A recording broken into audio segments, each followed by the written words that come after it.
gorgeous. Oh, so do you. So did you get the kids out the door and then Yeah, slip it's like into this weird. gorgeous number? I don't see you at the carpool drop off. What's going on, Terri? We're like, Here we are. yes. Congratulations. Thank you. The Sherry Lansing Leadership Award. Yeah, I know. It's so amazing. Super honored. Really, really honored. She's an incredible woman. One of my biggest mentors. And in many ways, I think I am here today because of women like her. So really, really great to be able to have any part to do with anything where Sherry Lansing's name is in the same sentence as mine. So she inspires you. You've inspired so many women. So many women look up to you. You're such a strong woman.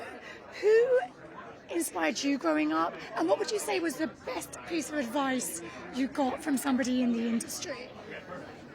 I mean, growing up, it was my mom. I mean, I had such a great example of a woman who woke up at the, crack of dawn and went and ran a road construction business when no woman was doing that in South Africa. And if I didn't do something with my life, I would have been a waste to humanity, just purely being bred and raised by that trailblazer.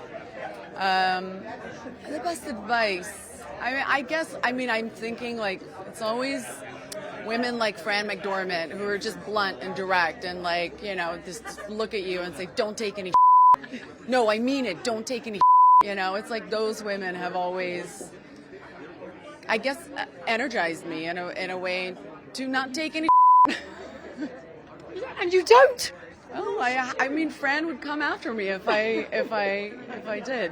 So Seth is presenting to you this morning. You worried he might roast you a little bit? A little. That's the understatement of the year. Did you request him? Knowing you probably did. I would request him for anything. It's amazing. He might. Is he here? Do we know he's here? Because it's very early. It's very early. I don't know. We'll see if he gives me the award. But I love him, and it is like a huge thing to ask somebody to wake up at 6:30 to come and give you an award. So so I'm super grateful. So did the girls know where you were coming this morning? Did they have any idea that Mum was coming and being honoured and getting a leadership award? No, they just think of this as work. They're like, oh, you have to work? And I was like, yeah, you can't take us to the bus? I'm like, no. Ugh, Mom. Like, it's more that kind of annoyance. I don't think any of this makes sense to them. Like, they just don't. And that's great, and I love that. Yeah, I really love that. What's the most important thing you think about installing in them? Because it's not easy raising these young girls. So when you think about how you want to raise them, do you want to raise them to be strong women? What do you think about?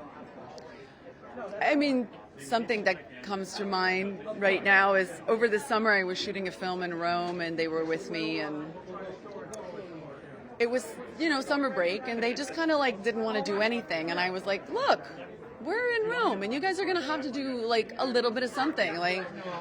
I'm expecting you to do a couple of things. And they were really fighting me. And then they would kind of do it half-assed. And one day I just had this conversation with them, and I was a little heated, and I was like, you just need to have a backbone. You need to have a backbone. And the next day, my daughter texted me, my little baby texted me, and she goes, Mom, I hope you have a great day. I hope you find your backbone, because you have the best backbone, and I hope I have your backbone. And it was she just backbone stuck, and I was like, okay, good, I can have her have that. So cute. If they have that, I'll be okay. Well, you've definitely got yours this morning, right? I'm going to find it. It's in this tiny little bag. It's somewhere. So good to see you. Thank you. I'll see you at school. Yeah, I'll see you at pickup.